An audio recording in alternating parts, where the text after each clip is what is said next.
நண்பர்களே எல்லாருக்கும் வணக்கம். நான் தான் உங்கள் எம்பி சொல்லலாம். எல்லாருமே ஜாலியாக இருங்க.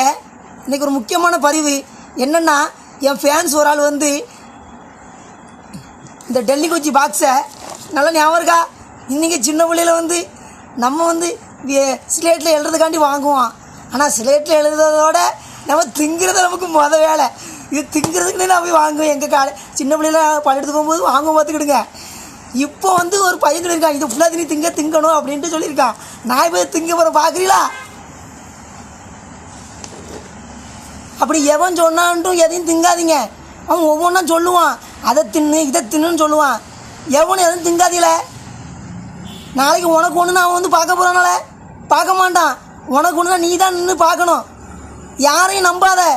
உனக்கு நீயே தான் தன் கையை தனக்கு உதவி.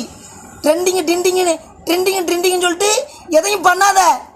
நம்ம வந்து லைஃப்பில் வந்து முன்னேறதுக்கு எவ்வளோ வழி இருக்குது. அதனால் அதை தின்னு இதை தின்னு நீ உனக்கு எதாவது ஆகி போச்சு நோய். உங்கள் அப்பா அம்மா பாவம். உனக்காக வாழு. ஊருக்காக வாழ நினச்சேன்னா நீ ஆஸ்பத்திரியில் பெட்டில் தான் இருக்கணும். கவனமாக இருந்துக்கா. அவ்வளோதான் நான் சொல்லுவேன். யாருக்காண்டி எதையும் பிளான் பண்ணாதீங்க. நல்லா இருப்பீங்க. நல்லதை தின்னுங்க, நல்லபடியாக இருங்க. அன்பே செய்வோம். வாழ்கிறது ஒரு வாழ்க்கை.